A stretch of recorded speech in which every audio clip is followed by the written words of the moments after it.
बिस्मिल्लाहिर्रहमानिर्रहीम। स्टूडेंट, आज का जो हमारा टॉपिक है, बिकॉज हम प्रीवियस लेक्चर्स में ज्योमेट्रिक मीन को डिस्कस कर रहे थे।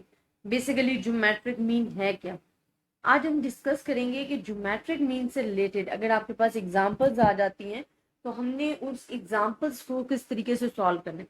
अब मैंने आपके साथ स्टूडेंट डिस्कस किया था कि जब भी आप ज्योमेट्रिक मीन पढ़ोगे, हमारे पास ये टाइप ऑफ एवरेज है, और एवरेज हमारे पास क्या होती है? Average is a single value which represent the whole data. अब यहाँ पे भी आप कोई भी टाइप ऑफ एवरेज पढ़ रहे हो ना, आपके पास दो टाइप ऑफ कैटेगरीज के क्वेश्चंस आएंगे। एक वो होगा जो कि ग्रुप डेटा होगा, एक अनग्रुप डेटा होगा। एक आपके पास अनग्रुप डेटा होगा, मैं यहाँ पे लिख रही हूँ ताकि आपको क्लियर हो जाए। आप कोई भी एवरेज पढ़ रहे हो, एक अनग्रुप डेटा से रिलेटेड होगा, एक ग्रुप डेटा से होगा। अब इसमें हमारे पास क्या, अनग्रुप डेटा में आपके पास जो फ्रीक्वेंसी है वो इन्वॉल्व नहीं होती, लेकिन ग्रुप डेटा में आपके पास फ्रीक्वेंसी जो है वो इन्वॉल्व होती है। अब यहाँ पे ये दो कैटेगरीज हैं, और ये हमारे पास जो ज्योमेट्रिक मीन है बेसिकली वो रेट्स और रेशियोज के लिए इस्तेमाल हो रही होती है।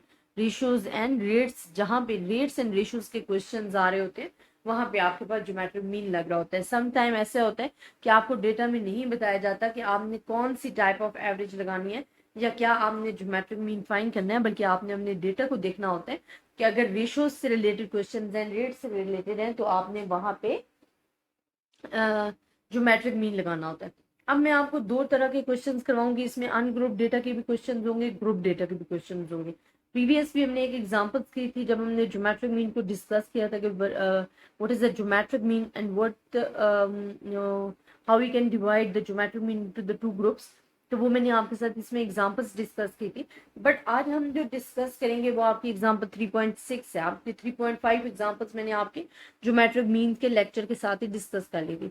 वो कहते हैं compute geometric mean by using the basic definition for the observations. आपको ऑब्जर्वेशंस गिवन है, आपने ज्योमेट्रिक मीन फाइंड करना है। अब देखिए यहाँ पे कोई फ्रीक्वेंसीज नहीं गिवन है, 0.5 वैल्यू गिवन है, 10.0, 2.7, 3.48 एंड 4.7। अब यहाँ पे आपके पास कोई फ्रीक्वेंसी नहीं गिवन। जब फ्रीक्वेंसी नहीं गिवन तो इट्स मीन कि ये आपके पास अनग्रुप डेटा का क्वेश्चन है, ठीक है। यहाँ पे ग्रुप डेटा नहीं है क्योंकि फ्रीक्वेंसी इन्वॉल्व नहीं है। तो आपको मैंने बताया था कि जो हमारे पास ज्योमेट्रिक मीन होता है ये positive and root product of their positive and root of their product होता है, positive and root of their product. और इसका फार्मूला भी हमने डिस्कस किया था, जो कि हमारे पास क्या था कि जो ज्योमेट्रिक मीन है फॉर द अनग्रुप डेटा के लिए वो positive and root of their product है, nth root of their product. यहाँ पे पॉजिटिव ऑब्जर्वेशन हमारे पास आ जाती हैं, x1 आ जाता है, x2 आ जाता है, सो ऑन xi। ये हमने फार्मूला डिस्कस किया था। अब आप यहाँ देखो, ये आपके पास y1 y2 y3 because 5 values हैं, y5 तक एंड 1/5 बिकॉज हमारे पास अगर ये रूट्स खत्म करते हैं ना तो हमारे पास क्या आ जाएगी वैल्यू, ये so on this one 1/n आ जाएगा। तो टोटल n हमारे पास कितने हैं, 5 है, तो 1/5 आ गया। अब आपको पता है कि जब हमने सॉल्व करना है इसको तो कैसे करना है, आपने सिंपल इनको मल्टीप्लाई करना है, 1/5 कैलकुलेटर पर सॉल्व करना है और आंसर आ जाना है। वो जो लॉग लेते हो ना, आप लॉग वाला भी कर सकते हो, ठीक है, कि आप लॉग ले सकते हो बोथ साइड पे, ठीक है। आपके पास फिर पावर पहले आ जाएगी, देन लॉग आपकी तमाम अंदर जो वैल्यूज होंगी उनके साथ अप्लाई हो जाएगा, उन वैल्यूज को लॉग लेना है। फिर लास्ट में आपने ये स्टेप नहीं भूलना कि आपके पास जो भी वैल्यू आंसर आएगी उसका आपने एंटी लॉग और आंसर जो उसका आ रहा है वो आपने लेकर उसको सॉल्व करना है। तो ये भी आप मेथड कर सकते हो, अब ये आप पे डिपेंड करता है। तो ये आपके पास आंसर आ जाएगा, but this method is for the ungroup data जहां पे फ्रीक्वेंसी इन्वॉल्व नहीं होती। अब एग्जाम्पल अगर आप 3.7 देखते हो, वहां पे अब फ्रीक्वेंसी इन्वॉल्व है, तो वहां पे आपने क्या करना है कि द ग्रुप डेटा, अब वो खुद भी बता रहे हैं कि ये ग्रुप डेटा गिवन है, available insects growth population of for age and corresponding frequencies are given. Find geometric mean for the above data. अगर वो geometric mean ना भी कहें, बिकॉज आपको ग्रोथ ऑफ पॉपुलेशन कहा जा रहा है, आपको रेट्स एंड रेशियोज में जो डेटा है वो गिवन है, तो इट्स मीन आपने ज्योमेट्रिक मीन ही लगानी है। अब क्लास बाउंड्रीज आपको गिवन है, फ्रीक्वेंसीज आपको गिवन है। क्लास बाउंड्रीज आपके पास क्या है, 0, 4, 4, 8, 8, 12, 12, 16, 16, 20, ये सारे आपको 28 तक गिवन है। फ्रीक्वेंसीज आपको दे दी गई है 2, 5, 7, 8, 7, 4, 1, आपको टोटल 34 हो रहा है। अब हमने क्या फाइंड करना है, आपने क्लास बाउंड्रीज तो नहीं फाइंड करनी है, आपने तो वाई फाइंड करना है, and y is the middle class of the class boundaries. आपने दोनों वैल्यूज जो क्लास बाउंड्रीज वैल्यू को ऐड करना है, डिवाइड बाय 2 करना है, मतलब 0+4 डिवाइड बाय 2 करोगे तो 4/2 जो कि 2 के इक्वल आएगा। ये हमारे पास y की वैल्यू आ गई। इसी तरह 4+8 करोगे तो 12 हो जाएगा, 12 को 2 पे डिवाइड करोगे 6 हो जाएगा, 8 एंड 12 20 हो जाएगा, 20 को 2 पे डिवाइड करोगे 10। ये तमाम आपने इस तरह अपनी ऑब्जर्वेशन जो है वो फाइंड कर लेनी है।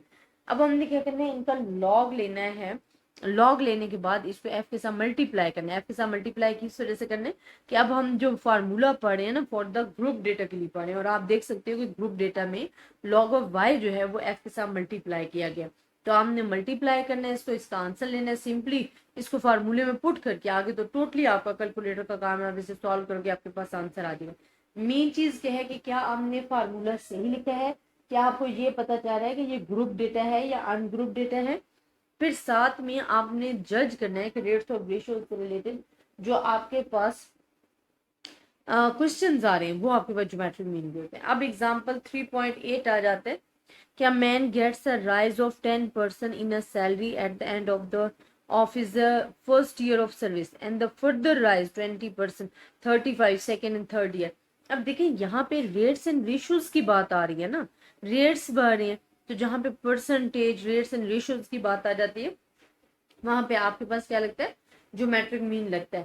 तो कहते हैं rise in each case being calculated on his salary at the beginning of the year to what annual percentage increase in this equivalent. अब देखिए यहाँ पे उन्होंने नहीं कहा कि आपने ज्योमेट्रिक मीन लगाना है, बट आपको पता है जहां भी परसेंटेज के relation question rates and ratios के क्वेश्चन आ जाएंगे वहां पे हमने ज्योमेट्रिक मीन ही अप्लाई करना है। अब वो कहते हैं फर्स्ट ईयर आपकी जो सैलरी इंक्रीज है वो 10% हुई, इस मीन 110 हो गया। सेकंड में 20% हुए 120 हो गया, 100% तो थी ना, 10% बढ़ी तो हमारे पास 110 हो गया, फिर 120 हो गया, 25% बढ़ी तो 125 हो गया। अब हमने इसे अप्लाई करना है फॉर द अनग्रुप डेटा के लिए, या आप लिखोगे क्वेश्चन जो कि आपके ज्योमेट्रिक मीन का फार्मूला है, इसे सॉल्व करोगे आपके पास आंसर आ जाएगा। अभी 118 आया ना, 118 को 100 में से माइनस करना है तो आपको पता चल जाएगा कि 18% एनुअल परसेंटेज इंक्रीज सैलरी आपके पास आ रही है। नेक्स्ट क्वेश्चन आप देखें कि the frequency distribution given below has been derived from the use of working origin dy-18 find arithmetic mean and geometric mean। हमने अर्थमेटिक मीन और ज्योमेट्रिक मीन फाइंड करना है, but this is the shortcut method because उन्होंने आप खुद mention कर दिया ना कि आपने डी लेना है y-18। अब आपको एज्यूम वैल्यू के लिए भी उन्होंने कहा, बिकॉज एज्यूम वैल्यू तो उन्होंने खुद बता दिया कि जी आपके पास 18 है। आप कोई भी अच्छा, और ये भी जरूरी नहीं है कि आपने, जरूरी नहीं है कि आपने वही डेटा लेना है जो कि आपके पास एज्यूम वैल्यू के जो क्वेश्चन में गिवन है। आप खुद से कोई भी वैल्यू एज्यूम कर सकते हो, लेकिन उसके नियरेस्ट वैल्यू कर सकते हो जो आपको डेटा गिवन होता है। अब डी आपके पास गिवन है, उन्होंने खुद दे दिया, एफ दे दिया है, आपने वाई फाइंड करना है। तो वाई तो ईजी है, देखिए अगर आपको ये दे दिया गया तो वाई आप सिंपल फाइंड कर सकते हो। अब डी में 18 में प्लस करते जाओ डी, तो आपके पास ये वाई की वैल्यूज आ जाएंगी। वाई की वैल्यू और एफ को हमने मल्टीप्लाई करना है। आपको मीन का फार्मूला तो पता है कि हार्मोनिक मीन क्या होता है, ज्योमेट्रिक अर्थमेटिक मीन क्या है और ज्योमेट्रिक मीन का वो फार्मूला पता है। तो F log of y, log of y लेने के बाद इसको एफ के साथ मल्टीप्लाई करना है, इसका टोटल लेके डिवाइड बाय एफ करना है, तो आपके पास जो आंसर है ना ज्योमेट्रिक मीन का वो सॉल्व हो जाएगा। तो यहाँ ये स्टूडेंट हमारा टॉपिक जो है खत्म हो जाता है, और आई होप आपको ज्योमेट्रिक मीन समझ में भी आया होगा कि बेसिकली हमारे पास ज्योमेट्रिक मीन क्या है। अगर आपको किसी भी किस्म की कंफ्यूजन है आप मुझसे डिस्कस कर सकते हो, ज़्यादा से ज़्यादा स्टूडेंट के साथ शेयर कीजिएगा। अपनी दुआओं में याद रखिएगा। अल्लाह हाफिज़।